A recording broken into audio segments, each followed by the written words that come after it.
This morning live title sponsor Vianet. Vianet अब सबै connected. Vianet अब सबै connected. Co-sponsor Shikhar Insurance दुःख पर्दाको साथी. शिखर इन्स्योरेन्स दुःख पर्दाको साथी. Co-sponsor Goodwill Finance financing for success since 1995. Associate sponsor Vatsalya Natural IVF आधुनिक चिकित्सा उच्च सफलता दर.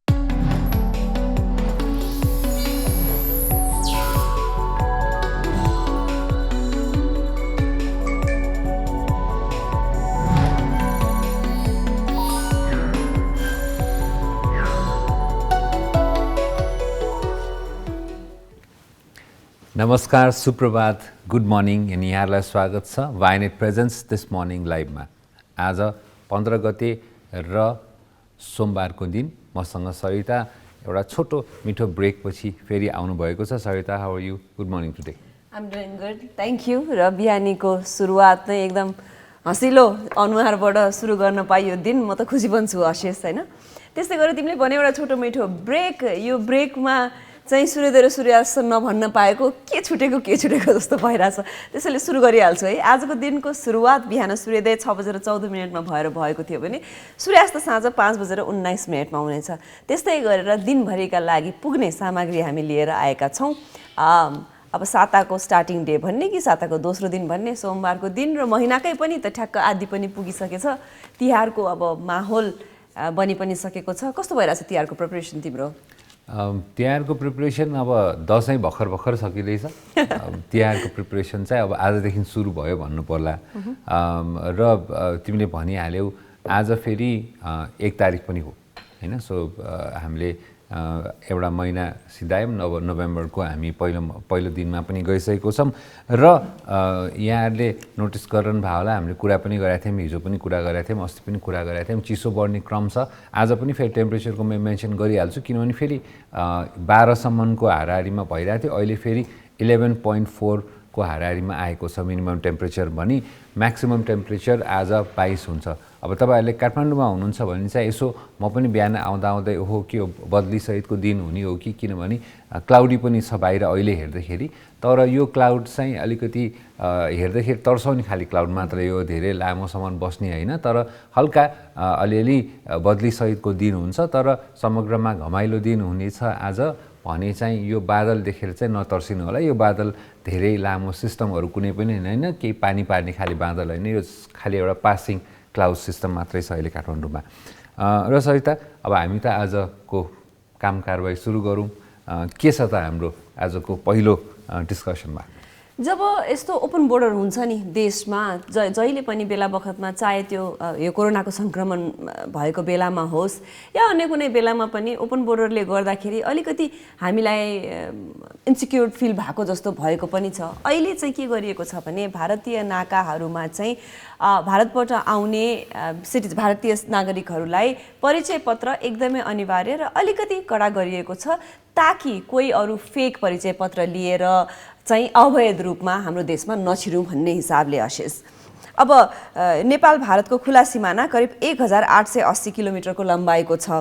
अनि कस्तो पनि भएछ भने रिसेन्टली असोज 12 र कार्तिक 3 गते नेपाल आएका 11 जना अफगान नागरिक, मैले अघि भने जस्तै फेक इन्डियन सिटिजनसिप कार्ड अथवा आधार कार्ड बनाएर चाहिँ नेपाल छिरेका रहेछन्. हेर न, त्यो त देशको लागि अलिकति कन्सर्नको विषय त पक्कै पनि भयो.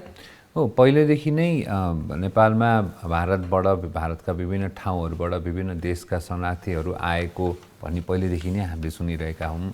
योभन्दा पहिले टर्की, सिरिया लगायत बङ्गलादेशबाट, अहिले अफगानिस्तानबाट पनि भारतबाट चाहिँ नेपाल आउने. किनभने भारतमा जे जस्तै भए पनि अलिकति व्यवस्था कडा छ र त्यहाँको सिस्टम पनि कस्तो छ भने हाम्रो नेपाल जस्तो अलिकति फरेनरहरूको लागि, टुरिस्टहरूको लागि ओपन छैन.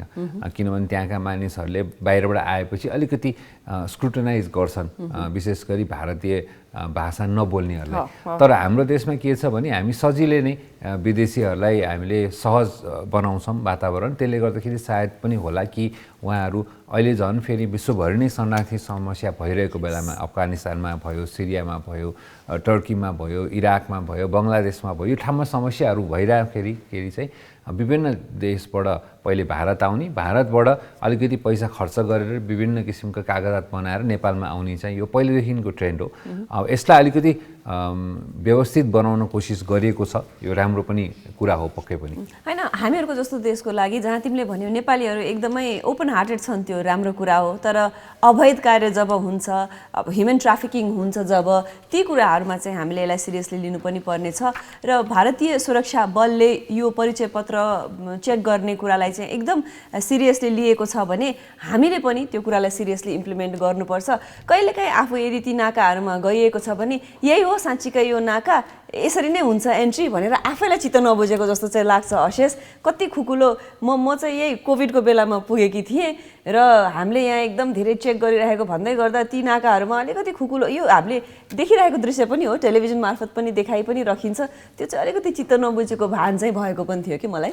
पक्कै पनि तिमीले राम्रो कुरा भन्यौ, किनभने नेपालतर्फ कहिले ब्यालेन्स हुँदैन, कहिले नेपालतर्फ बढी चेकिङ हुन्छ भारततिर सरसर्ती गएको जस्तो फिल हुन्छ भने कहिलेपट्टि फेरि भारतपट्टि आउँदाखेरि एकदम बढी चेक जाँच हुन्छ, नेपाल खुला भए जस्तो फिल हुन्छ।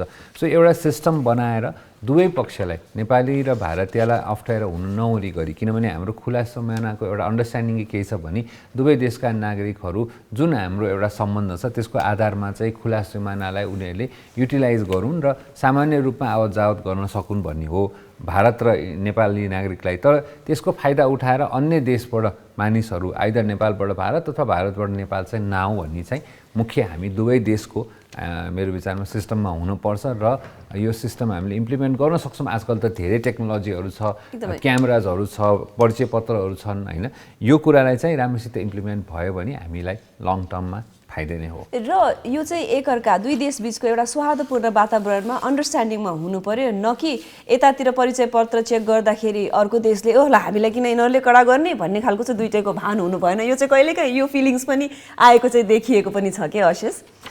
अब अलिकति मुभ गरौँ, ठ्याक्क कोभिडको कुराकानी गर्दै थियौँ हामीले, त्यो ताकाको कुराकानी गर्दै थियौँ। अहिले पनि हामीले यहाँहरूलाई कोभिडको अपडेट सधैँ दिने गरिरहेका छौँ।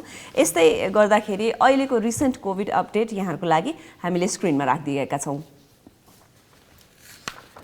झन्डै 7,899 चाहिँ टेस्टहरू भएकोमा चाहिँ 408 पोजिटिभ केस पाएको छ। यो चाहिँ अब क्रम घट्दो क्रम छ, तर यति भन्दैमा हामी अझै पनि यो दसैँ पछिको जुन 14-15 दिनको विन्डो अब हामी क्रस गर्दैछौँ। त्यसले गर्दाखेरि अब तिहारमा पनि हामीले सावधानी उत्तिकै अपनाउनु पर्यो। भ्याक्सिनेसनले गर्दाखेरि पनि होला र यो नेपाल भारत दुवैमा चाहिँ कस्तो छ भने सरिता, नेपाल भारत दुवैमा के देखिएको छ भने विशेष गरी अहिले चाडबाडमा चाहिँ त्यति धेरै ठुलो स्पाइक नदेखिएको चाहिँ धेरैजना जनसङ्ख्यामा पहिले नै कोभिड लागिसकेको भन्ने कारणलाई पनि अहिले विभिन्न माध्यमबाट आइरहेको छ यो कुरा।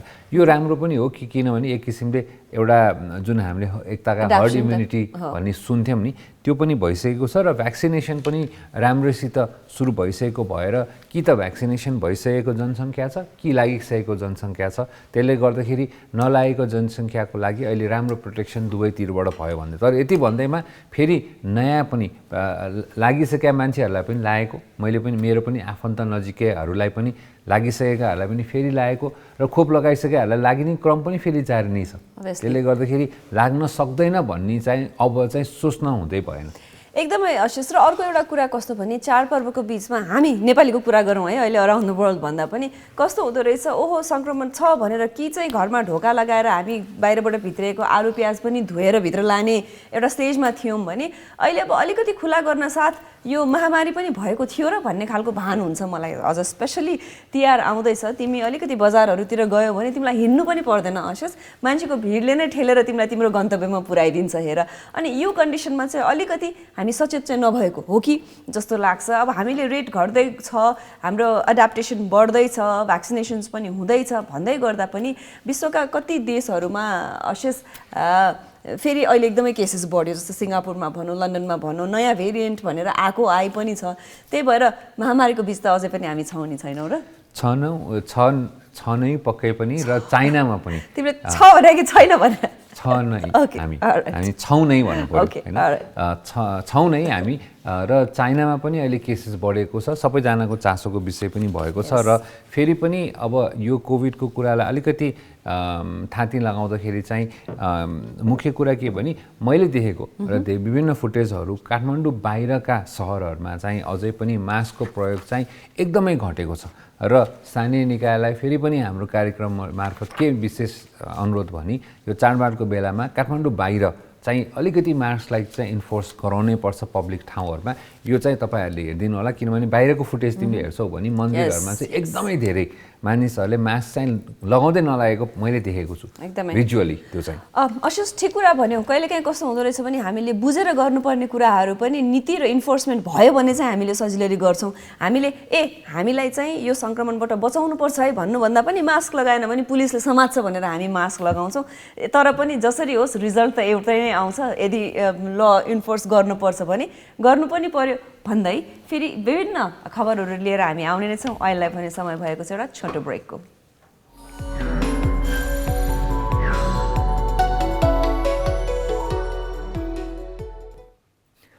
ब्रेकपछि फेरि पनि स्वागत छ वायनेट प्रेजेन्स दिस मर्निङ लाइभमा सरिता र मैले बिहान कुरा गर्दै थियौँ कोभिडको अपडेटहरू पनि दियौँ र सरिता अब अलिकति हाम्रो कुराकानीलाई अगाडि बढाउँदाखेरि अराउन्ड द वर्ल्डको कुरा गरौँ कोभिडमा धेरै कुराहरू भयो हामीले सोच्दै नसोचेको कुरा पनि भयो जुन चाहिँ अब हामी यस्तो एउटा जेनेरेसन भयौँ कि यो महामारीलाई हामीले एकदम नजिकैसँग देख्न पायौँ यस्तो गरी कहिले पनि विश्व यसरी भनौँ न एउटा स्ट्यान्ड स्टिलमा आएको थिएन यस्तो बन्दै हुनुपर्ने अवस्था त आएको थिएन हामीले त्यो पनि देख्यौँ त्यसको एउटा ठुलो इम्प्याक्ट चाहिँ के भयो अहिले भने धनी र गरिबको बिचको चाहिँ जुन डिफ्रेन्स छ त्यो एकदमै बढ्यो यो 2 वर्षमा त झन् यति धेरै बढ्यो कि गरिब झन् धेरै गरिब भए धनी झन् धेरै बढ्यो यो कुरा अलिकति सुन्दाखेरि पनि आफूलाई यो अलिकति कहीँ कतै के यो नमिलेको जस्तो पनि भान पनि हुँदो रहेछ तिमीले सही कुरा भन्यौ तिमीले अहिले भर्खरै कस्तो मोमेन्ट थ्रु हामी गयौँ भन्दै गर्दा मैले ती क्षणहरूलाई पिक्चर गरेकी थिएँ आशिष हामी त बिहान कार्यक्रम चलाउने भएर होला डेड होल अनि हाम्रो मात्र देश मात्र होइन कि होल वर्ल्ड नै डेड न बाटोमा मोटर न मान्छे अहिले हेऱ्यो भने कल्पना गर्दाखेरि त्यस्तो पनि भएको थियो र है भन्ने खालको भान चाहिँ हुन्छ र यसले साँच्चीकै हामीलाई मात्र होइन कि संसारभरि नै अर्थतन्त्रलाई ठुलो मर्का पर्यो तर यस्तो बेलामा पनि कसरी गरिब अझ गरिब भए बुझ्न सक्छु धनी मान्छे अझ धनी कसरी भयो होला जस्तो चाहिँ मलाई त्यो कसरी भयो होला नशेष अब कसरी भयो भने सहित यो सिम्पल इकोनोमिक्स भन्न पर्यो किनभने सबैजना झन् यो मैले देखेको सामान्य रूपमा कस्तो भयो भने कस्ट एकदमै कम भयो तर कन्जम्सन चाहिँ एकदमै हाई भयो कि यो बेला हैन सो कन्जम्सन हाई भन्ने बित्तिकै सेलरलाई चाहिँ एडभान्टेज भयो बायरलाई एडभान्टेज भएन हैन अब हामी पहिले के थियौँ भने खुला बजार हुँदाखेरि मैले ABCDEFG 10 जनासँग किन्ने अप्सन थियो भने बन्द बजार हुने बित्तिकै मसँग किन्ने अप्सन चाहिँ जोसँग सबभन्दा धेरै सामान छ अथवा जो सबभन्दा बलियो बेच्ने मान्छे छ त्योसँग मात्रै मैले किन्न पाउने भएँ र विशेष गरी टेक्नोलोजीमा इन्भेस्ट गर्नुभएका मानिसहरूको लागि चाहिँ कन्जम्सन एकदमै बढी भयो र मानिसहरूले सञ्चित गरेको रकम अहिले खर्च गर्न पर्ने अवस्था आयो किनभने उहाँहरूले अरू थप चाहिँ जुन सर्कुलेसनमा हुने चाहिँ पैसा चाहिँ कमाउन पाउनु भएन हैन र पैसा कमाउनेको कुरा गर्नु पर्दाखेरि हामीले अहिले धेरै कुरा अब अशिषले टेक्नोलोजीको पनि कुरा गरिहाल्यो र अहिले एकदमै धेरै चर्चामा पनि हुनुभएको धेरै कुरा गरिने टेस्लाका प्रमुख एलन मस्कको सम्पत्ति चाहिँ 3 खर्ब डलर नागेको रहेछ मैले त क्याल्कुलेट पनि गर्न सक्दिनँ भनेको झन् उहाँ चाहिँ बढ्नेहरूको सम्पत्ति झन् बढ्यो भन्ने मध्येमा पर्नुभयो र हामीलाई कस्तो लाग्छ भने अशिष जहिले पनि हामीले सोच्दाखेरि हामीलाई लाग्ने हामी त गरिब राष्ट्र हौँ त्यही भएर हामी त भुखमरीमा पर्छौँ यो रेखा मुनि हाम्रा धेरै नागरिकहरू पर्छन् जस्तो लाग्छ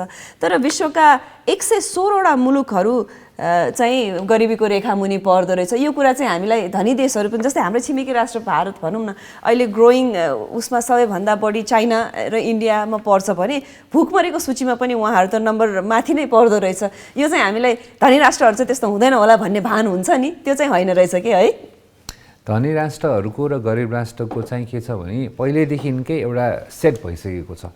विशेष गरी आफ्रिकी मुलुकहरू र विशेष गरी अहिले झन् अफगानिस्तानमा, नर्थ कोरियामा हामीले समाचार पढ्दै थियौँ हिजो छाडि अस्ति कि देशले नै आफ्नो नागरिकहरूलाई कम खानुहोस् किनभने हामीसँग खानेकुरा छैन भन्ने कुरा भइरहेछ। सो यो सबै कुरा गर्दाखेरि मलाई पनि दुईवटा कुरा सेयर गर्न मलाई सहित अस्ति पनि हामीसँग कुरा हुँदाखेरि मैले सेयर गरेको थिएँ कि एउटा डेटा मैले पढिरहेको थिएँ कि विश्वको 300 जना सबभन्दा बढी धनी मानिसहरूको सम्पत्ति चाहिँ बाँकी सबै विश्वको मानिसहरूभन्दा बढी छ है। मैले तिमीलाई अस्ति पनि भनेको थिएँ 300 जना बेसिकली एउटा जम्बो जेट प्लेनमा अटाउनुहुन्छ। र अर्को कुरा मलाई एकदम इन्ट्रेस्टिङ कुरा लागेको थियो, मैले स्क्रिनसट पनि सेयर गरेको थिएँ। मैले यसो हेर्दै थिएँ हिजो भर्खर मात्र हेरेको कुरा कि विश्वको 5 वटा टप आइटी कम्पनीहरूले जुन 3 महिना अगाडि कमाएको पैसाले विश्वभरिको सबै मानिसहरूलाई केक किनेर खाना दिन मिल्छ अरे कि। So I am reading the earnings of top 5 tech companies in last 3 months are enough to buy a cake for everyone on earth.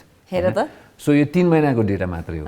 भनेपछि यसरी एक्सपोनेन्शियली सर्टन कम्पनीजहरू, सर्टन व्यक्तिहरू, यसमा अब अभियसली गुगल, एमाजोन, फेसबुक, त्यसपछि माइक्रोसफ्ट, एप्पल, यसमा त अझ झन् इलोन मस्क पर्न पनि भएको छैन हैन। यी कम्पनीको अर्निङ मात्रै जोड्ने हो नि 3 महिनाको हैन, यति धेरै पैसा उहाँहरूले कमाइसक्नु भएको छ भन्दाखेरि कहिलेकाहीँ चाहिँ यसो सोच्दाखेरि लाग्छ कि यो फेयर हो त सबैजनाको लागि, किनभने हामीले इक्वल डिस्ट्रिब्युसनमा जाने हो भने त सबैजनालाई रिसोर्सेस पुग्ने रहेछ भन्ने किसिमको प्रश्न पनि मलाई बारम्बार चाहिँ आउँछ मनमा। एकदम तिमीले यस्तो रमाइलो इन्ट्रेस्टिङ एउटा फ्याक्ट्स र स्ट्याटिस्टिक्स बताउँदै गर्दा यसमा एलन मस्क पर्नु भएन भन्थ्यो अशेष। अब एलन मस्ककै कुरा गरौँ, उहाँको सम्पत्तिको जम्मा 2% मात्रै उहाँले डोनेट गर्नुभयो भने अहिले विश्वकै भुखमरी मेटाउन सजिलो छ अरे। भनेपछि त कति डुएबल देखिन्छ। हुन त सधैँको डोनेसनले त भुखमरी त कट्दैन, तर पनि स्ट्याटिस्टिक्स हेर त कस्तो छ। विश्वकै भुखमरी एकजना मान्छेको 2% सम्पत्तिले चाहिँ विश्वकै भुखमरी मेटाउँछ अरे। तर नेपालको अवस्था चाहिँ सुधार रहेछ, त्यो चाहिँ मलाई अलिकति खुसी लाग्यो। यो भुखमरीको कुरा गर्दाखेरि चाहिँ के अरे यो के भन्छ तुलनात्मक रूपमा चाहिँ राम्रो भएको रहेछ। किनभने कुल अङ्क 1901 रहेको नेपाल 116 मुलुकमध्ये 66औं स्थानमा पर्दो रहेछ भनी चाहिँ अघिल्लो वर्ष पनि 63औं स्थानमा थियो। हामी स्थानबाट चाहिँ अलिकति माथि चाहिँ उक्लियौँ।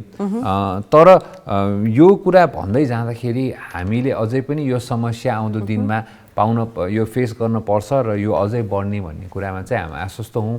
सरकारले पनि त्यही अनुसारले गरोस्, किनभने यो अवस्था अहिले भनौँ न यसको इम्प्याक्ट चाहिँ हामी अझै फिल गर्नेवाला छौँ। एकदमै अहिले त जे भयो त्यो त करेन्ट सिचुएसन मात्रै हो, तर इम्प्याक्ट फिल गर्ने त अब हामीले वर्षौँसम्म यसको इम्प्याक्ट फिल गर्नेछौँ। र हाम्रो राज्यले पनि सबैभन्दा, किनकि भुखमरी भनेको सबैभन्दा ठुलो कुरा हो, यो बेलामा चाहिँ कसरी आगामी दिनहरूमा अर्थतन्त्रलाई कसरी उचाल्ने, आफ्ना नागरिकहरूलाई चाहिँ कसरी यो भुखमरीको रेखाभन्दा माथि लिएर आउने भन्ने चाहिँ मेन एजेन्डा हुनुपर्छ जस्तो मलाई लाग्छ।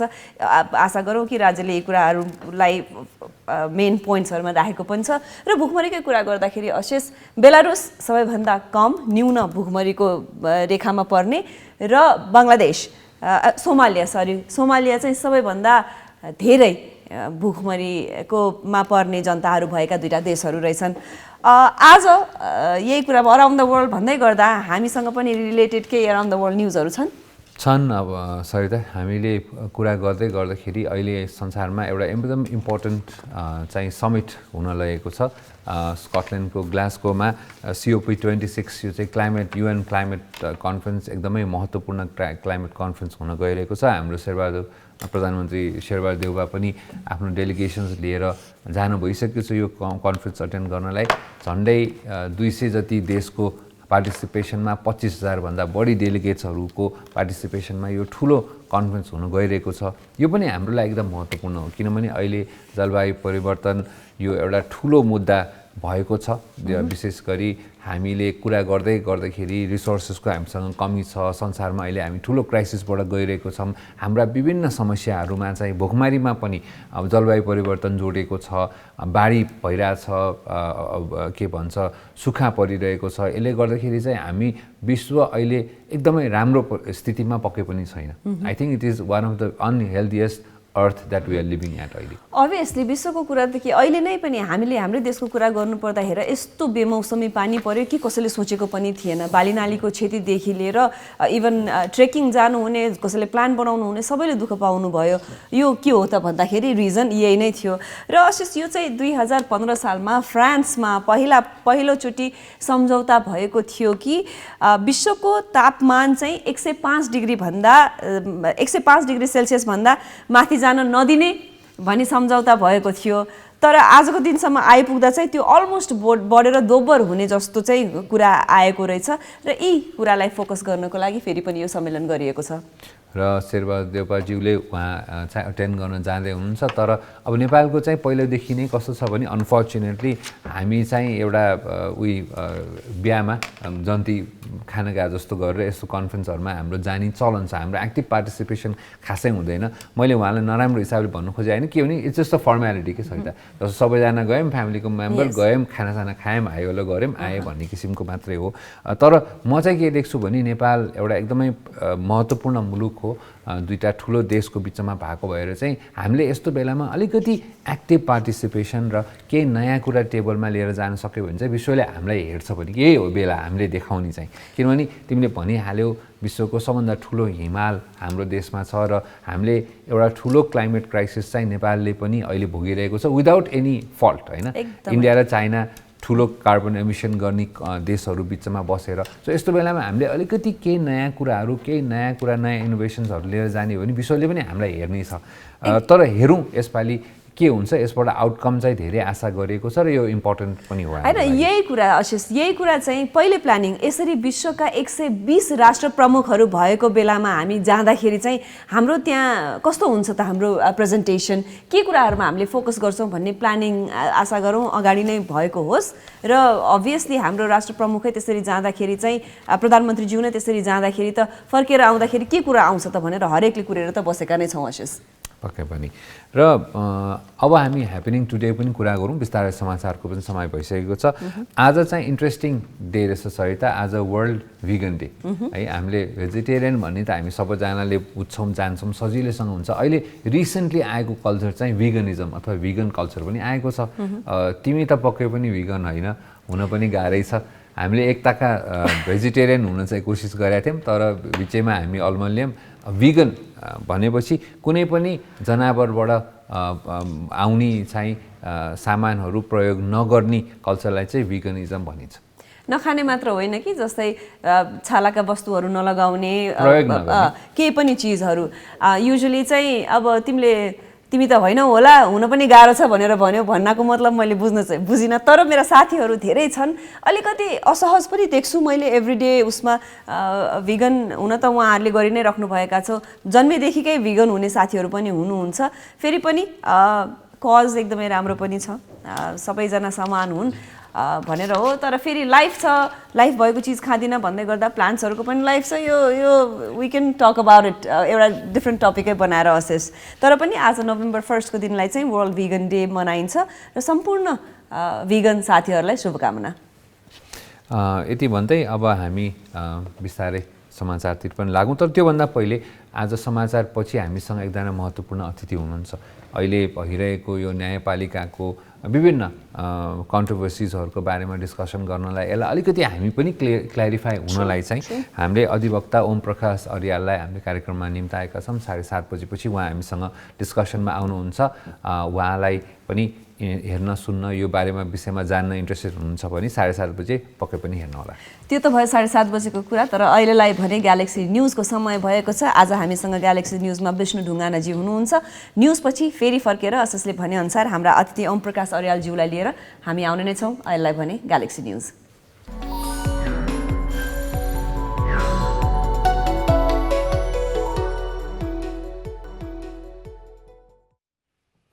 समाचारपछि भायनेट प्रेजेन्स दिस मर्निङ लाइभमा यहाँलाई स्वागत छ। हामीले अघि नै समाचारभन्दा पहिले नै भनेको थियौँ आज हामीसँग विशेष अतिथि हुनुहुन्छ अधिवक्ता ओम प्रकाश अर्याल।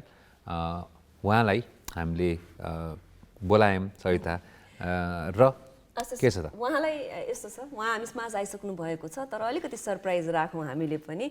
उहाँलाई यहाँहरूमा इन्ट्रोड्युस गराउनुभन्दा अगाडि हामीसँग एउटा छोटो भिडियो क्लिपिङ छ, पहिला त्यो हेरिहालौँ न।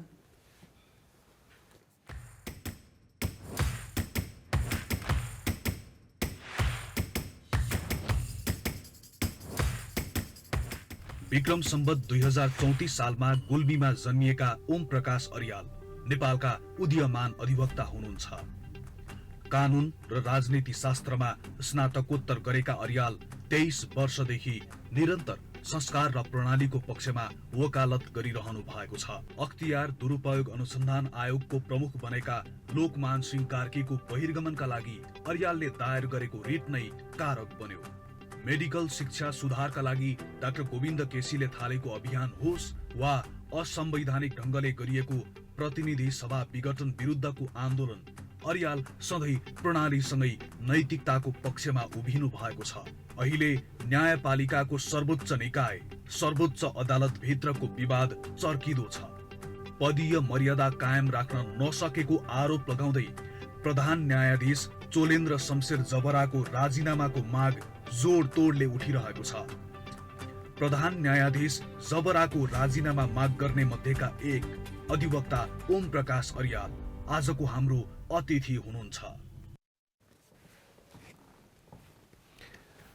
स्वागत छ यहाँलाई कार्यक्रममा अर्यालजी। धन्यवाद।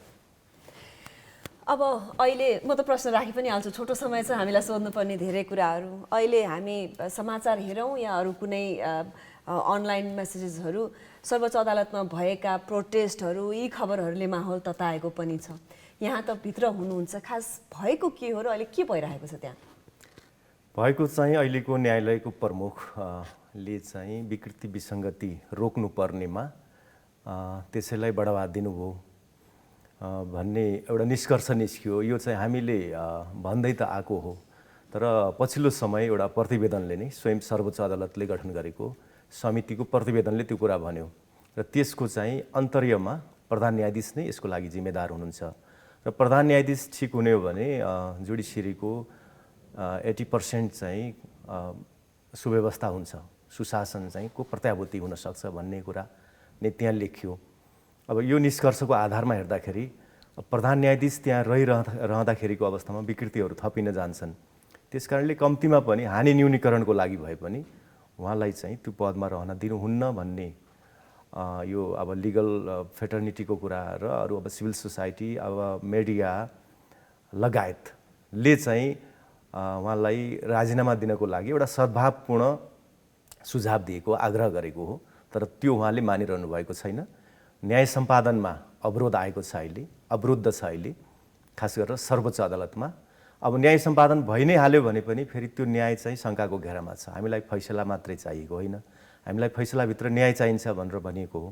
अब यो एउटा न्यायिक वातावरण नभएको हुनाले अहिले हामीहरू अलि चाहिँ एउटा बडो अप्ठ्यारो अवस्थामा छौँ।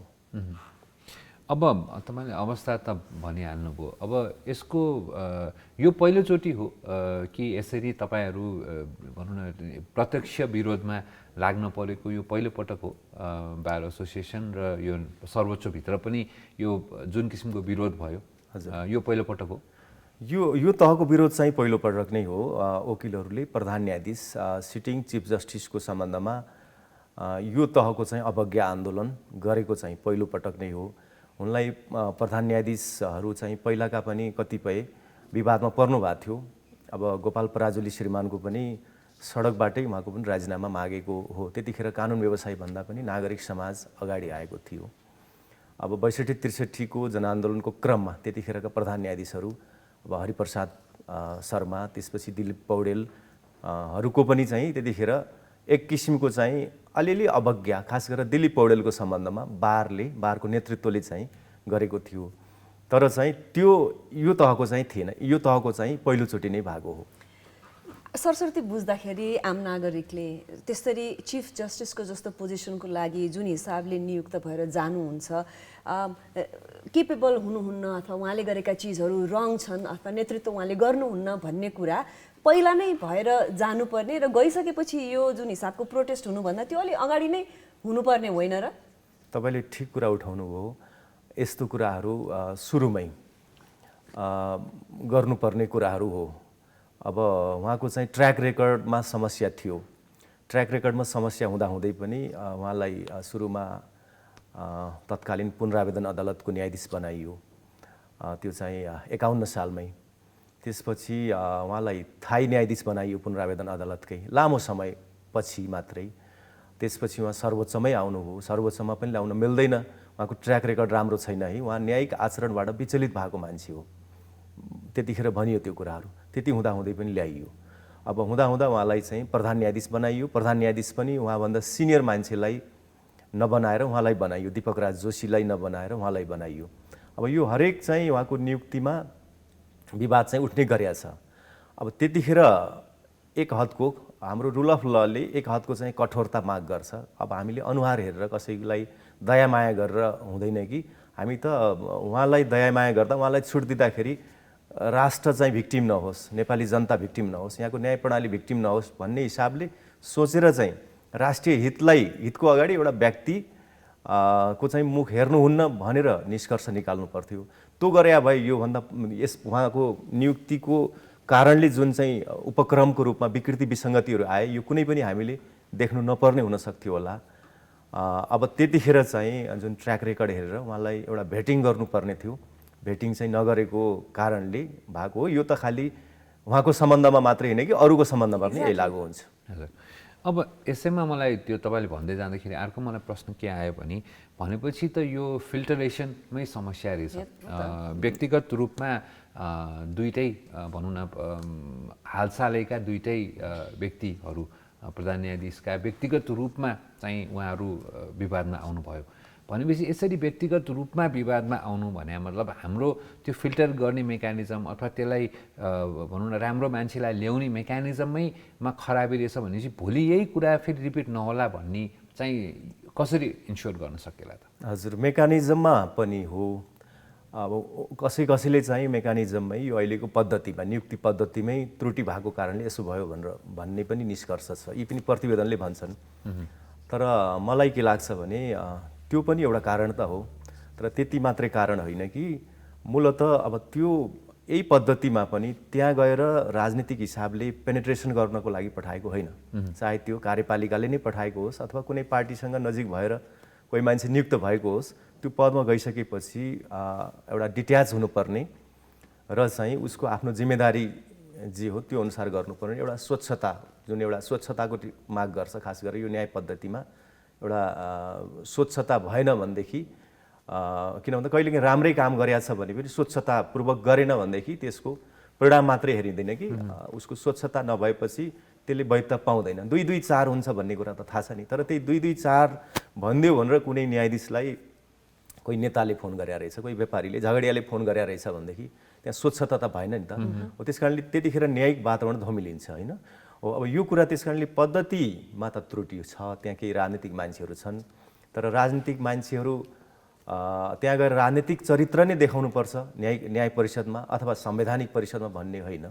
त्यहाँ ट्र्याक रेकर्ड हेरेर यो जुडिसियरीको लागि यो मान्छे उपयुक्त हो कि होइन, खालि योग्यता मिनिमम योग्यता त मिट गर्छ नि, जसको पनि धेरैको मिट गर्छ, तर योग्यता र उपयुक्तता हो। उपयुक्तता भन्ने त्यो जुन वर्ड छ त्यसले जुन एउटा चाहिँ त्यो जुन पृष्ठभूमिबाट त्यो शब्द चयन भएको छ हो, त्यो उपयुक्त पात्र छान्ने क्रममा चाहिँ त्रुटि भएको छ खास गरेर। हामीहरूको कन्टेक्स्टमा अन्य कहीँ ठाउँमा जस्टिस पाइएन भने पनि लास्टमा तिमीलाई म न्यायालयमा भेट्छु भन्ने खालको आश राख्ने हामी जनतालाई चाहिँ अहिले यसो हेर्दाखेरि चाहे त्यो तरकारीको भाउमा होस्, चाहे भाडामा अथवा यातायात व्यवसाय होस् या मेडिकल स्टुडेन्ट्सहरू जहाँ पनि प्रोटेस्ट भएको देखिन्थ्यो, अहिले आएर यो प्रोटेस्ट चाहिँ न्यायालयमा देख्दाखेरि हाम्रो लागि पनि एउटा एकदम दुःखको विषय बनेको छ। यसै बारेमा हामी पक्कै पनि छलफल गर्ने नै छौँ, तर अहिलेलाई पनि एउटा छोटो ब्रेकको समय भएको छ।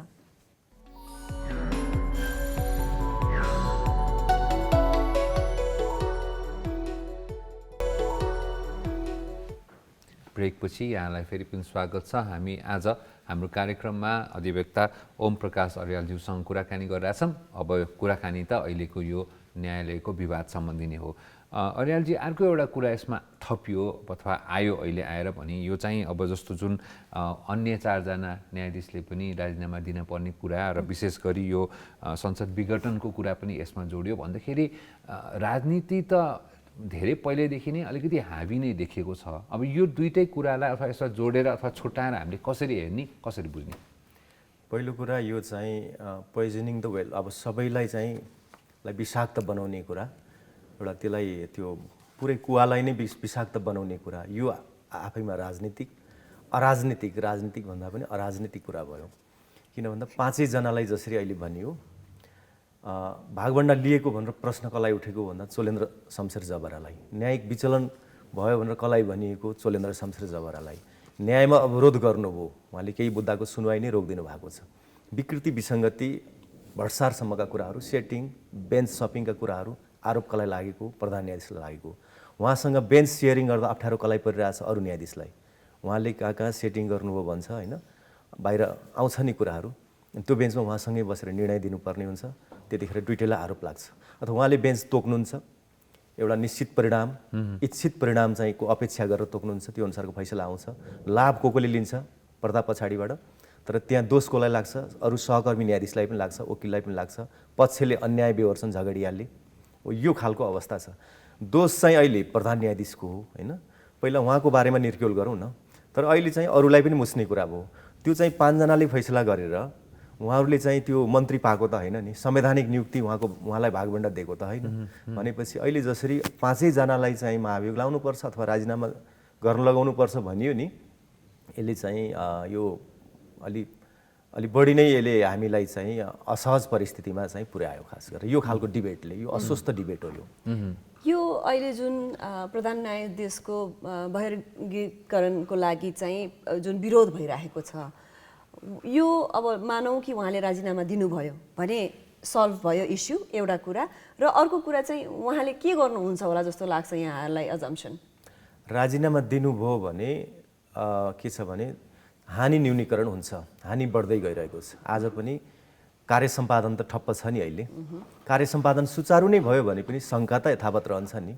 उहाँ त सेटिङ गर्ने मान्छे हो भनेर भन्छ, उहाँसँग बिचौलियाहरू छन्, बिचौलियालाई झन्डै मन्त्री बनाउनु भएको भन्ने पनि छ नि त, नातालाई मात्रै होइन नातागोताको मान्छेलाई बिचौलियालाई। भनेपछि अब यो भइसकेपछि अब उहाँको कारणले कार्य सम्पादन पनि अहिले रोकिया छ, न्यायिक कार्य सम्पादन ठप्प छ। अब उहाँले कार्य सम्पादन सुचारू नै भयो भने पनि त्यसमा चाहिँ शङ्का हुन्छ, शङ्काको सुविधा पाउने अवस्थामा अब हुनुहुन्न। उहाँले तत्काल विश्वास आर्जन गर्न सक्ने अवस्था पनि छैन, विश्वास टुटिसकेको अवस्था छ। विश्वास टुटिसकेको अवस्थामा अब उहाँ त्यो पदमा बसिराख्दाखेरि त्यसले एउटा असहज परिस्थिति हुन्छ नै। त्यस कारणले उहाँले राजीनामा दिनु नै अहिलेको विकल्प हो। अब राजीनामा दिनु भएन र कार्य सम्पादन पनि ठप्प भयो, शङ्का रह्यो भने संसदको पनि दायित्व हुन्छ त्यतिखेर, त्यो चाहिँ हो। अब उहाँले यो गर्नु होला कि नगर्नु होला भन्ने कुरा त अब आजको दिनसम्म गर्दिन नै भन्नुभएको छ, तर पछिल्लो समय केही फेरि त्यहाँ एउटा नेगोसिएसन भइरहेछ भन्ने कुरा पनि आछ। अब आज भोलिमा के हुन्छ हेर्दै जानुपर्ने छ यसमा।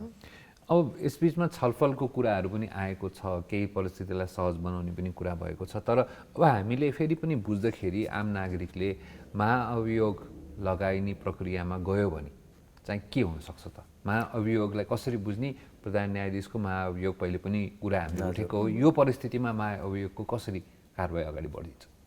महाअभियोगको चाहिँ अब 1/4 सांसदहरूले प्रस्ताव ल्याउनु भयो भने, अहिले संसदको अधिवेशन त छैन, तर त्यहाँ संसद सचिवालयमा दर्ता भएको क्षणमै उहाँ निलम्बनमा पर्नुहुन्छ, 1/4 सांसद चाहियो।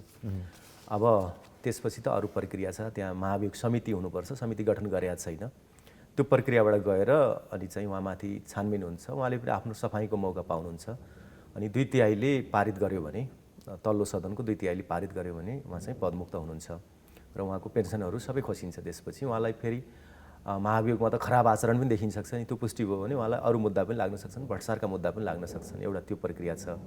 अब 1/4 सांसदले गर्नु भएन भने कोही नेपाली नागरिकले यिनै आरोपहरूसहित उजुरी हाल्यो भने, त्यहाँ 3 जना सांसदले प्रमाणित गर्यो भने महाभियोग समितिमा त्यो कुरा पुग्छ। महाभियोग समितिमा छलफल भइसकेपछि फेरि त्यसमा त्यही 1/4 सांसदहरूको फेरि त्यसमा चाहिँ प्रस्ताव आयो भने त्यो बिन्दुबाट पनि फेरि चाहिँ निलम्बनमै पर्नुहुन्छ। यो कुरा के छ भने मूलतः अघिको प्रश्नसँग पनि जोड्दाखेरि यति भइसकेपछि कि सबै सुधार हुन्छ त भन्ने प्रश्न एकदमै महत्त्वपूर्ण प्रश्न हो। तर के छ भने अब हानि न्यूनीकरण हुन्छ एउटा, अर्को चाहिँ दण्डहीनताको अन्त्यको सुरुवात हुन्छ यहाँबाट। अनि यस्तो हुने रहेछ है, यो हदभन्दा बाहिर जानुहुन्न है भनेर चाहिँ एक किसिमको चाहिँ थ्रेसहोल्ड, अहिले सानोतिनो थ्रेसहोल्डभित्रको कुरालाई त हामीले इग्नोर गरेरै हिँड्छौँ नेपालको अहिलेको चाहिँ सामाजिक आर्थिक राजनीतिक परिवेशमा।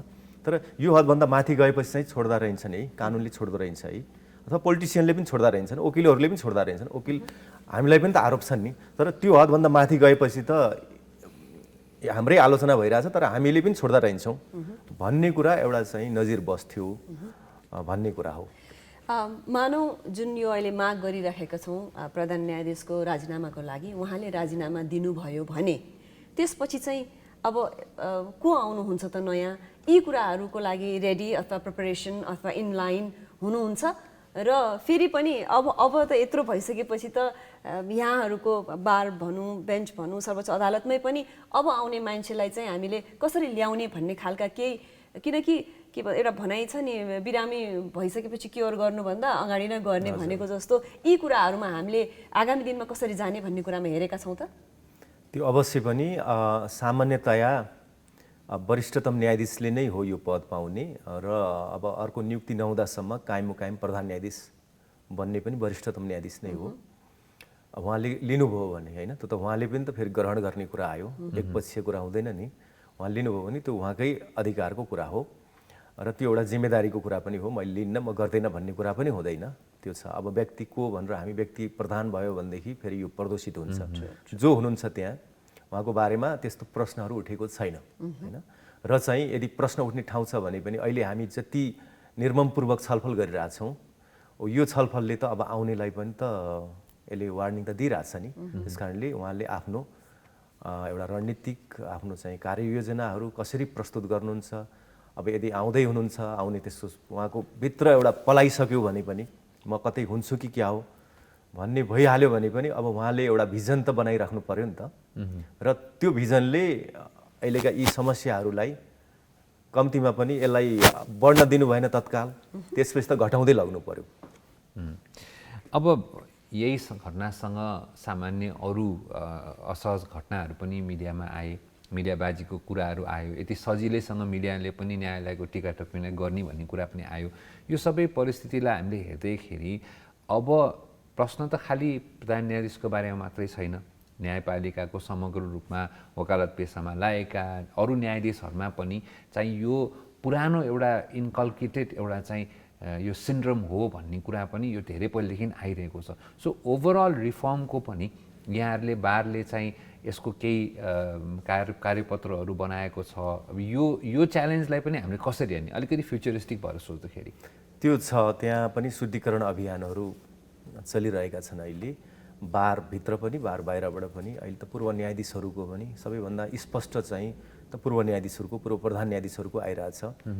यो चाहिँ छलफल भइरहेछ। यसमा अब छुट्टै न्यायिक सुधार आयोगै गठन गर्ने कि भन्ने पनि कुराहरू छ, सोच चाहिँ छ। तर अब के छ भने यसमा फेरि पेनिट्रेसन, कुनै आयोग बन्ला, आयोगमा कस्ता मान्छे जान्छन्, उनले कस्तो प्रतिवेदन दिन्छन्, कोलाई भेट्छन्, कोबाट इन्फ्लुएन्स हुन्छन् कि हुँदैनन्, प्रतिवेदनै आयो भने पनि कार्यान्वयन हुन्छ कि हुँदैन होइन। यी कुराहरू चाहिँ अब हामीले त्यसलाई छुट्टै न्यायपालिका मात्रै सुधार हुन्छ भनेर परिकल्पना गर्नुभन्दा पनि अब ओभरअल एउटा पोलिटिकल कन्टेक्स्ट, पोलिटिकल रिफर्मसँग पनि यो जोडिने कुरा नै हो। त्यसकारणले मलाई चाहिँ अहिले तत्कालको कुरा, मेरो प्राथमिकता चाहिँ के हो भने मेरो ठाउँबाट हेर्दाखेरि कम्तीमा केस बाई केस अहिले पनि हामीसँग कानुनहरू छ। राजनीतिक रूपमा नै कोही नियुक्त भएको छ भने पनि उसले त कानुनै हेरेर काम गर्ने हो। अब उसले कानुन हेरेर काम गरेन, नेताको कुरा सुन्न थाल्यो, व्यापारी व्यवसायीहरूको अथवा झगडियाहरूको कुरा सुनेर गर्न थाल्यो भनेदेखि त त्यो त उसको न्यायिक आचरण विपरीत हो। त्यही बिन्दुमा उसलाई जवाफदेही बनाउनुपर्छ। जवाफदेहिताको खोजीमा हामीहरू जति चाहिँ कठोर हुनु पर्थ्यो, जति निर्मम हुनुपर्ने थियो, किनभने एकजनाप्रति हामी कठोर भयौँ भनेदेखि बाँकी अरूले चाहिँ त्यो आँटै गर्दैनन्। खास रिफर्म चाहिँ यही हो। भोलि जतिसुकै राम्रो प्रणाली ल्याउनु भयो भने पनि जवाफदेहिताको त्यो बिन्दुमा जहाँ जवाफदेही बनाउनु पर्ने हो त्यहाँ कठोर हुनु भएन भने, त्यहाँ मुलाहिजा गर्न थाल्नुभयो भने कुनै पनि सिस्टमले काम गर्दैन।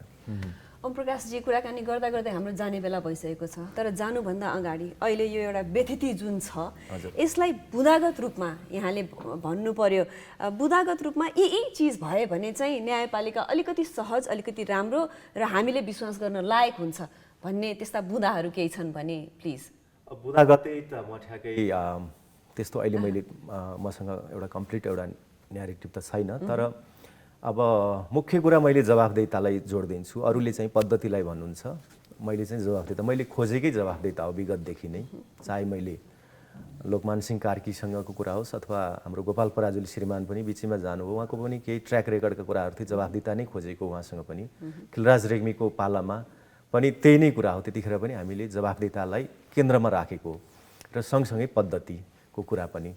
त्यस कारणले अब एउटा पद्धतिमा केही सुधार गर्ने कुराहरू छन्। अब पुरै यसलाई चाहिँ विस्थापन गर्नुपर्छ त्यो सम्भव छैन। हेर्नुहोस् यहाँ अब पुनर्नियुक्तिका कुराहरू पनि आएका छन्। पुनर्नियुक्ति कसलाई गर्ने ल हेर्नुहोस्, पहिलो कुरा संविधानले अहिले पुनर्नियुक्ति गर्नलाई दिँदैन, संविधान संशोधन गर्नुपर्छ। पुनर्नियुक्ति गर्नुभयो भने के चाहिँ हामी कालोकोट लगाएका मान्छेहरू स्वतन्त्र छौँ त? हामी के चाहिँ हामी प्रभावित छैनौँ त? हामी गयो भने फेरि थपडी मात्रै बच्छ त? त्यतिखेर त्यो धान्न सक्छ हाम्रो प्रणालीले? सक्दैन भन्ने लाग्छ मलाई। त्यस कारणले हो केही चाहिँ न्याय परिषदमा त्यहाँ राजनीतिकर्मीको बाहुल्यता भयो, 2 जना न्यायाधीश भए, 3 जना चाहिँ कोही पोलिटिकल मान्छे, कोही पोलिटिसियनले नियुक्ति गरेका मान्छे अथवा पोलिटिकल बडीले चाहिँ सिफारिस गरेका मान्छेहरू भएको कारणले यसो भयो, अथवा संवैधानिक परिषदमा राजनीतिक मान्छेहरूको बाहुल्यता रह्यो भन्ने कुराहरू होला, त्यो एक ठाउँमा छ। तर त्यति हुँदाहुँदै पनि त्यहीँभित्र पनि जवाफदेता, गलत मान्छे पठायो भनेदेखि उसको पनि त जवाफदेता हामीले चाहिँ खोज्न सक्छौँ। त्यस कारणले मेरो हिसाबले भन्दा त ट्र्याक रेकर्ड हेर्नुपर्छ र ट्र्याक रेकर्ड खराब छ अथवा शङ्का गर्न लायक छ भने त्यो शङ्का निवारण नभएसम्म ल्याउनु हुँदैन। आइसकेपछि जहाँ जुन बिन्दुमा उसले गलत गर्छ त्यही बिन्दुमा उसको इन्भेस्टिगेसन गरेर उसलाई जवाफदेही बनाउनुपर्छ। यो भयो भने त्यसपछि यो जवाफदेताको खोजी गर्दै जाँदाखेरि ठिक हुँदै जान्छ। बाँकी त अब रिफर्मका कुराहरू त यो अनगोइङ प्रोसेस हो, सधैँ गरिरहनुपर्छ। धन्यवाद अर्यालज्यू। यसो छोटो मिठो रूपमा चाहिँ यहाँले धेरै कुराहरू क्लियर गरिदिनु भयो। आशा छ यहाँलाई पनि अहिले अलिकति यो असहज परिस्थितिमा चाहिँ अब के होला कसो होला भन्ने कुरामा हामीलाई अलिकति केही हदसम्म भयो। यहाँको समयको लागि धेरै धेरै धन्यवाद। हस्, यहाँहरूलाई पनि धेरै धन्यवाद। र अतिथिसँगको यो छोटो मिठो कुराकानी पछि हाम्रो एउटा ब्रेकको पाली भएको छ। ब्रेक पछि फेरि वायनेट प्रेजेन्स दिस मर्निङ लाइभ भनेर अशेष र म विभिन्न कुराहरू लिएर यहाँहरू सामु उपस्थित हुन्छौँ नै। अहिलेलाई भने एउटा छोटो ब्रेक।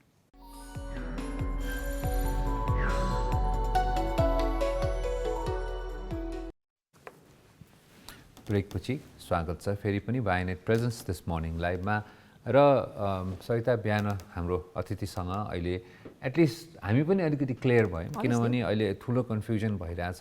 हुन त हामीले घर बसेर टेलिभिजन हेर्दाखेरि समाचारमा हेर्ने यो समाचार चाहिँ यो के भइरहेको अलिकति असहज किसिमको समाचार कि किन न्यायपालिका भन्ने बित्तिकै हामी एउटा क्लोज एकदमै नैतिक आचरण राम्रो कुरा यो भन्ने न्यायपालिका चाहिँ हाम्रो आश छ भन्ने किसिमको हुन्छ। यसमै यो यति बेथितिलो किचिलो हुँदा कुटाकुटको अवस्था यस्तो देख्दाखेरि चाहिँ मान्छेलाई चाहिँ कस्तो हुँदो रहेछ पनि नमिलेको जस्तो, एकदम त्यो उकोस मुकोस जस्तो हुँदो रहेछ। उहाँले एकदम राम्रोसित भनिदिनु भयो। I think it was articulate enough to tell us what was going on. एकदमै। र हामी सबैजना एक हिसाबले कन्फ्युजनमा परेको स्थिति पनि छ कि अशेष। कस्तो हुन्छ भने हामीले आजकल हरेक चिजले यी सबै कुरालाई कसरी ब्लो अप गर्छ भन्ने कुरामा पनि फरक पनि पर्दो रहेछ। हरेक चिजलाई राम्ररी सत्य तथ्य बुझेर अब मिडियाकै कुरा गरौँ, मिडियाकै कुरा गर्नु पर्दाखेरि पनि मैले भन्छु कि हाम्रो काम भनेको पनि यति सत्य तथ्य बुझाउनु पर्ने छ, एथिकल, हामी यति एथिकल भएर कुराकानी गर्नुपर्ने हुन्छ। अब मिडियाको एथिक्सको के कुरा गर्ने यदि न्यायपालिकामै यस्तो भइरहेछ भने जस्तो पनि मलाई फिल पनि भयो। तर पनि यो सबै कुरा कहिलेकाहीँ मिडियामै देखेको कुरा पनि सही हो कि होइन भनेर हामीलाई नै पनि कन्फ्युजन भइरहेको हुन्छ। र यसरी त्यही निकायबाट सम्बन्धित व्यक्तिलाई लिएर आएर बुझ्न पाउँदाखेरि हामीलाई पनि कुरा चुरो कुरो यस्तो रहेछ है भन्ने जस्तो हुन्छ कि बुझेन हो। र यहाँलाई पनि केही यसको बारेमा अझ क्ल्यारिटी भयो होला, अझ कुरो थाहा पाउनु पनि भयो होला, उहाँले राम्रोसित बताइ पनि दिनुभयो। यति भन्दै अब हाम्रो कार्यक्रमलाई अगाडि बढाउँ। हाम्रो अराउन्ड द वर्ल्ड अथवा टुडे इन हिस्ट्रीको बेला भएको छ। अराउन्ड द वर्ल्डमा गएँ किनभने अहिले ठ्याक्क हामीले अलिकति वर्ल्डकै हस्तीको बारेमा कुरा गर्छौँ। टुडे इन हिस्ट्रीमा आज विलियम सेक्सपियर अब एकदम चर्चित हो। अलिकति कसैले बढी चाहिँ भनौँ न राम्रो कुरा गरे कि अलिकति कविता सविता गरे कि कस्तो विलियम सेक्सपियरको जस्तो कुरा गरे भनिन्छ।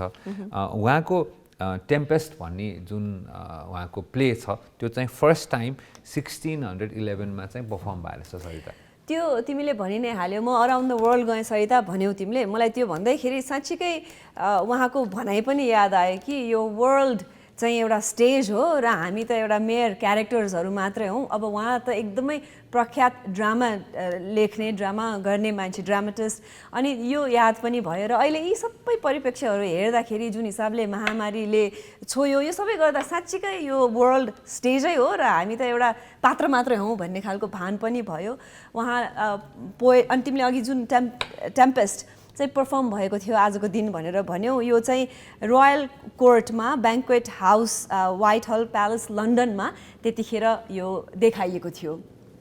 र उहाँको जन्म 1564 भएको रहेछ सरिता, भनेपछि कति पहिले हामीले रिलेटै गर्न सक्दैनौँ। तर तैपनि एउटा मलाई रमाइलो के लाग्यो भने त्यति पहिले जन्मिएको मानिसको पनि आज पनि हामीले कुरा गर्दाखेरि सेक्सपियर भन्ने शब्द आउने बित्तिकै यसले हामीलाई ड्रामा, त्यसपछि कविता, यसको बारेमा एउटा एकदम ठुलो एउटा आश जगाउँछ।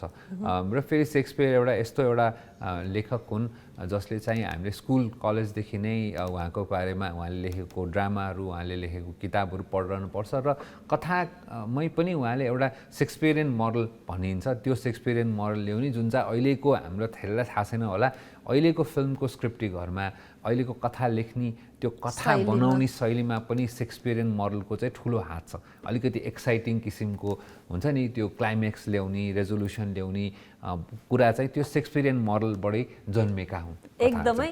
हुन त उहाँले वर्ल्डलाई नै इन्फ्लुएन्स गर्नुभयो, तर इङ्ल्यान्डमा भने उहाँलाई नेसनल पोएटका रूपमा हेरिन्छ।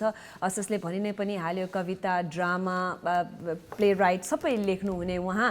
अनि अहिले हाम्रै दिनचर्यामा पनि कोही मान्छेले अलि राम्रो बोल्यो, मिठो बोल्यो, अलिकति एकदम शैलीमा बोल्यो भने कस्तो सेक्सपियर जस्तो भनेर त हामी भन्छौँ नै पनि।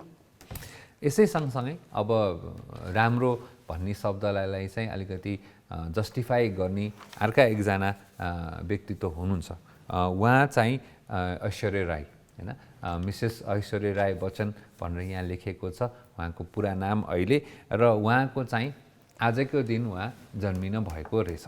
र उहाँको कुरा गर्दाखेरि ऐश्वर्या राई भन्न बित्तिकै हामीले पछि चलचित्र क्षेत्रमा उहाँ पछि आउनुभयो भारतीय सिने जगतमा। तर त्योभन्दा पहिला 1994 को उहाँ मिस वर्ल्ड टाइटल पनि उहाँले जित्नु भएको थियो। कसैले राम्रै भन्यो कि एउटा मानसपटलमा आउने अनुहार मध्येको एक अनुहार पर्नुहुन्छ उहाँ, एपिटोम अफ ब्युटी भनेर डिस्क्राइब गरिन्थ्यो पनि। र आज उहाँको जन्मदिन, उहाँलाई नचिन्ने हामी कमै मात्र हौला अशेष। विशेष गरी हिन्दी चलचित्रलाई फलो गर्ने र मोडलिङको क्षेत्रमा पनि उहाँले एकदमै विदेशमा पनि अलिकति धेरै नाम कमाउनु भयो। र फेरि पनि पछिल्लो समयमा भारतको एकदमै भनौँ न बच्चन फ्यामिलीसँग उहाँको बिहा भएपछि अहिलेलाई चाहिँ उहाँ बच्चन फ्यामिलीको बुहारीको रूपमा पनि चिनिनुहुन्छ, मतलब किनभने ठुलो फ्यामिलीसँग जोडिएर। तर तैपनि अहिलेसम्म पनि उहाँको उमेरलाई गेस गर्न चाहिँ सकिँदैन सरिता। उहाँलाई अहिले पनि मैले रिसेन्टली कुनै अवार्ड फङ्सनमा उहाँ जानुभएको भनेर समाचार देखाएको थिएँ। अहिले पनि उत्तिकै आफूलाई एउटा मेन्टेन गरेको र मिडियामा उहाँको हाइप एकदमै छ। जहिले पनि अन्तर्राष्ट्रिय स्तरमा एउटा अभिनेत्री भएपछि आफूलाई मेन्टेन गर्नलाई चाहिँ धेरै प्रयोगहरू गर्नुपर्छ, धेरै एफोर्ट लगाउनुपर्छ। उहाँले त्यसलाई इजिली मेन्टेन गर्नुभएको छ। होइन, फेरि उहाँको केसमा कस्तो पनि भयो भने सबै विधामा अब्बल, सबैभन्दा पहिला त अब मिस वर्ल्ड टाइटलै भनिसकेपछि एउटा ब्युटी क्विन भनेर रेन गर्नु नै भयो भने उहाँको बोल्ने शैली होस् या उहाँको नृत्य, उहाँको एक्टिङ, सबै कुरामा अब्बल हुनुभएको। र त्यस्तै गरेर तिमीले हुन त विवाहभन्दा पहिला पनि उहाँका अब धेरै कुराहरूमा जहिले पनि मिडियामा एकदम आइराख्ने, नम्बर 1 मा परिराख्नु हुने। र त्यस्तै गरेर विवाह पश्चात पनि एकदमै इन्डियन सिने जगतको एकदम हस्ती परिवारमा बिहा भएर पनि होला जहिले पनि लाइमलाइटमा नै हुनुहुन्थ्यो। र उमेरको कुरा त भनाइ नै पनि छ, वुमेनहरूलाई यत्तिकै पनि कति भयो भनेर गेस गर्न नसकिने नै हुनुहुन्छ। अब रेखाजीकै कुरा गऱ्यो भने पनि अहिलेसम्म उहाँ कति वर्षको हुनुभयो थाहा छ तिमीलाई? थाहा हुन्छ? गेस गर्न सकेला। तर ऐश्वर्या राई चाहिँ 47 इयर्सको हुनुभएछ। सरी ऐश्वर्याजी, मैले तपाईँको उमेर भनिदिएँ, तर गेस गर्न सक्दैन थियो होला। 47 इयर्स भनेको खासै भन्दाखेरि त धेरै पनि लागेन, किनभने सहित हाम्रै भनौँ न महानायक राय समालज्यू उहाँ अहिलेसम्म पनि एक्टिभ हुनुहुन्छ। अब उहाँको उमेर कसरी गेस गर्न सकेला? भारतका अरू कलाकारहरू पनि धेरै एजका उमेर, अब ऐश्वर्या रायको ससुरा अमिताभ बच्चनै त्यो उमेरमा उहाँ अहिले आफूलाई मेन्टेन गरेर त्यत्रो काम गरिरहनु भएको छ भनेपछि आई थिङ्क त्यो मिडियामा लाग्ने मानिसहरूको चाहिँ यो त्यस्तै हुँदो रहेछ सायद। र यो एउटा हम्बल रिक्वेस्ट पनि के छ भने मिडियामा लाग्ने मानिसलाई मात्र होइन कि बाँचुन्जेल हामी त रमाइलो गरेर एउटा हार्टमा चाइल्डिस बिहेभियर राखेर रमाइलो गरेर बाँच्न पर्छ पनि, आखिरमा age is just a number भन्दै अशेष अहिलेलाई पनि एउटा छोटो ब्रेकको पाली भएको छ।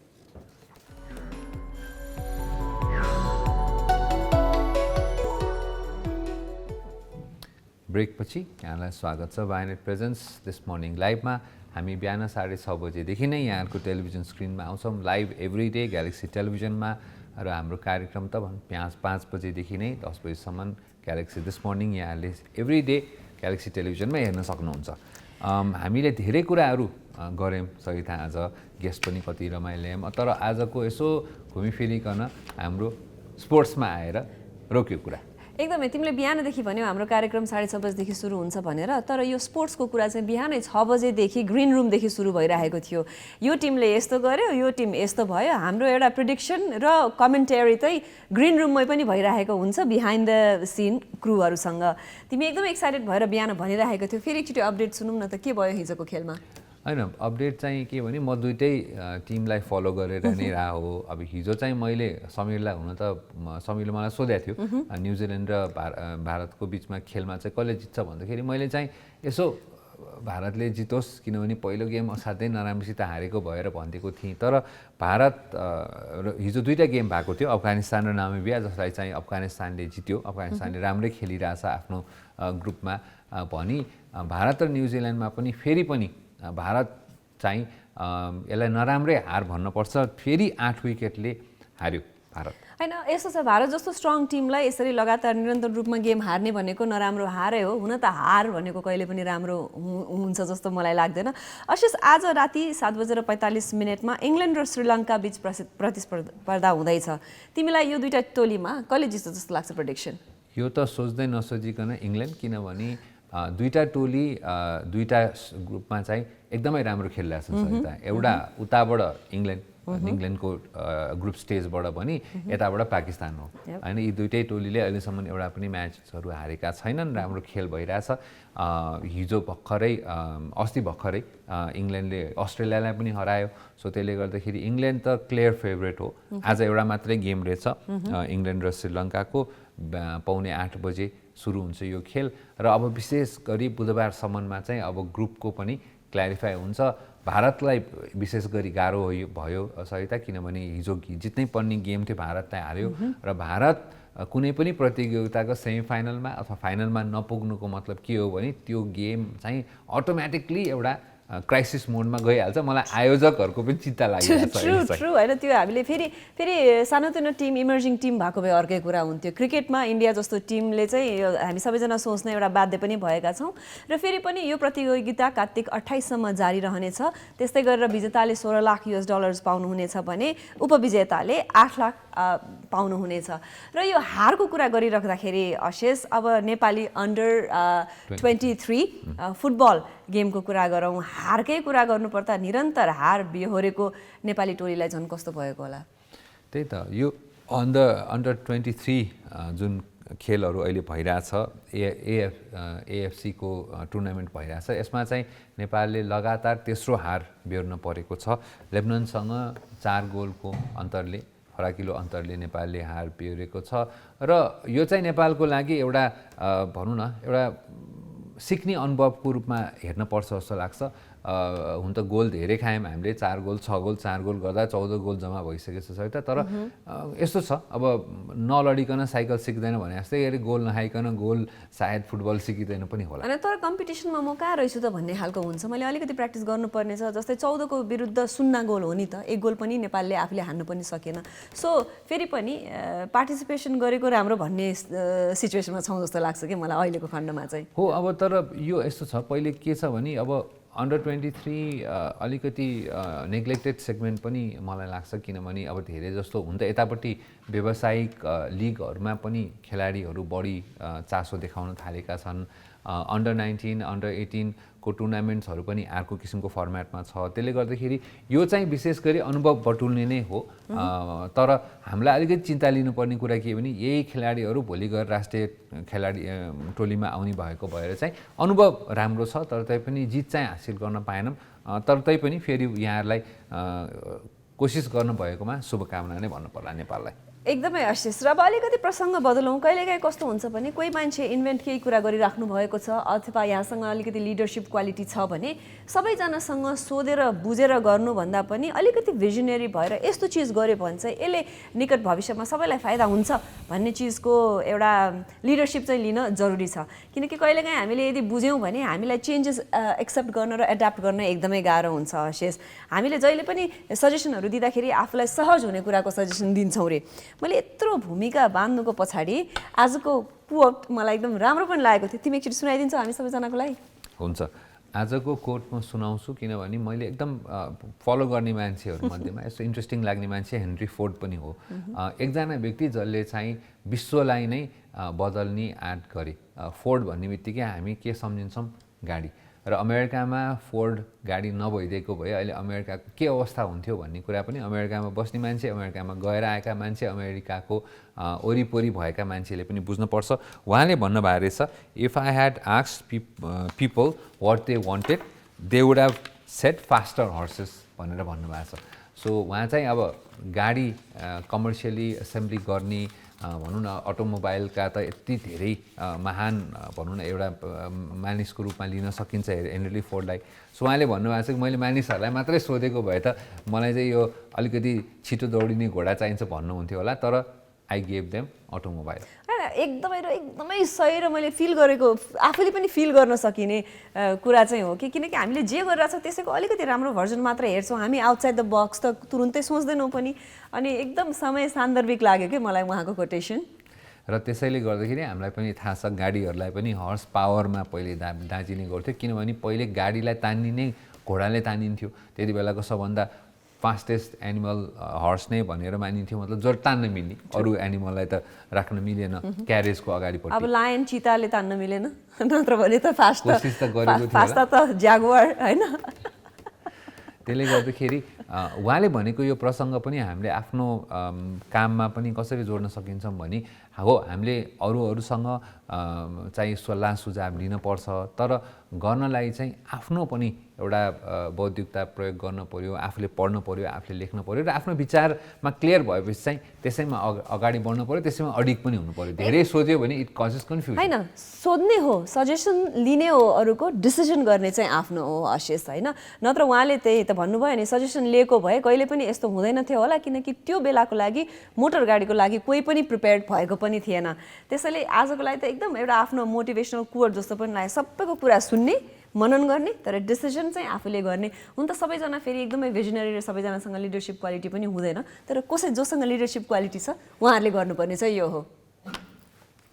अन द्याट नोट आशिष आजको लागि जाने हो? जाउँ कि अरू केही छ तिमीसँग? होइन, अब चाहिँ जाउँ, किनभने यहाँहरूको दिन शुभ रहोस् भन्दै मैले चाहिँ बिदा मागेँ। सरिता तिमीलाई पनि। आशिषले बिदा मागेपछि म एक्लै बोल्ने कुरा आएन, त्यसैले मैले पनि बिदा मागेँ। आजको दिन यहाँहरूको एकदमै शुभ रहोस्। फेरि भोलि बिहान 6:30 बजे भायनेट प्रेजेन्स दिस मर्निङ लाइभ भन्दै हामी यहाँ सामु आउँछौँ नै। हस्त, नमस्कार।